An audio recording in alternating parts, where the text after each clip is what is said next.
morning, Pequea Valley. I'm Lindsay, and I will be covering a national news story. On Tuesday, Bill Cosby, the 81-year-old comedian, also known as America's Dad, from his long-running TV show called The Cosby Show, was sentenced for 3 to 10 years for sexual assault. At least 60 women accused Cosby of drugging and sexually assaulting them. Only one case was able to be prosecuted due to the statute of limitations, and he was found guilty in the trial. He will be held in the Montgomery County Correctional Facility in Pennsylvania. And now to Kirsten for another national news story. Hi, my name is Kirsten, and I will be covering another national news story. This week, an all-women's honor flight flew into D.C. from Nebraska. This flight had around 130 women who served America in wars such as World War II, Iraq, Korea, and Afghanistan. This flight honored these women for their service and dedication to our country. On the flight, the women shared stories from the wars and talked about what drew them to serve. The women were greeted with cheering from many supporters when they got off the flight. They then went to tour the memorials for the conflicts in D.C. to remember those who gave their lives. And now to Sarah with international news. Hi, I'm Sarah, and today I'll be covering an international news. An Indonesian teenager who survived 49 days lost in the sea was found in the waters near Guam.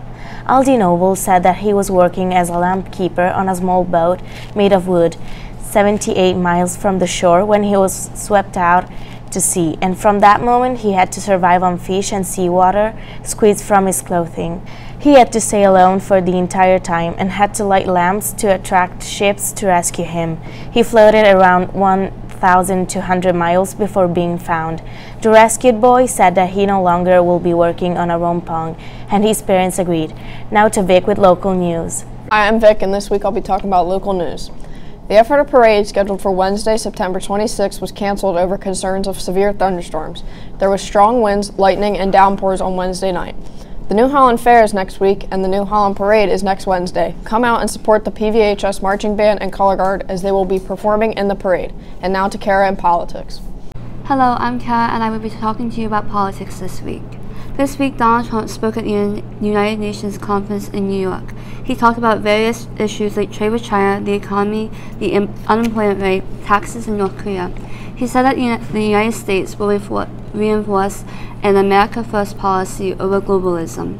He said the United States is a stronger, safer, and a richer country than it was when I assumed office less than 2 years ago. Trump also hopes to gain international support for more pressure on the nation of Iran. That's all for this week, and now to Zach with business. Hi, I'm Zach, and this week in business, SiriusXM bought the streaming music company Pandora. This deal was negotiated to a price tag of $3.5 billion and is expected to close in the first quarter of 2019. This deal is being made to compete with their rivals, Spotify and Apple Music. SiriusXM is hoping its listeners will increase above their 81 million listeners in 2017. That's all in business.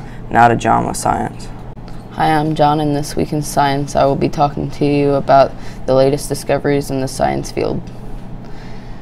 5.6 million people in the U.S. alone have some type of paralysis. This is roughly 1.9% of the population. New experiments show that the spine can act on its own to move limbs by placing a pain simulator on the spine and pushing patients through physical therapy. At least 5 people with completely paralyzed legs are walking again. The leader of the facility doing the research believes that it is possible that the spine can operate independent from the brain. Now to Andrew with sports. Hi, I'm Andrew, and this week in sports is a big week in college football. This week, the number 9 ranked Penn State Nittany Lions face off in a whiteout crowd against the number 4 ranked Ohio State Buckeyes in Beaver Stadium. The last time these two teams faced off in a whiteout crowd, Penn State beat Ohio State 24-21 after Grant Haley blocked the field goal. The teams have met 8 times, dating back to 1993 when Penn State joined the Big Ten Conference. Penn State is picked to win this week with a 54% chance. Also in PV Sports, girls tennis keeps winning with a record now of 14-1. The girls soccer team won 1-0, and the boys soccer team won 15-0 against Northern Lebanon. All 3 teams plan to make district playoffs. That's all for This Week in Sports. Now to Christian with entertainment. Good day, I'm Christian Zapata, and This Week in with entertainment. The Black Eyed Peas released a jarring and controversial music video called Big Love, where it talks about the increase in school shootings in America and the March for Our Lives movement. The video in this group's attempt is to bring up more attention to the topic of violence in our schools and what we need to do more as a nation to stop it. That's it for this week. Have a good weekend.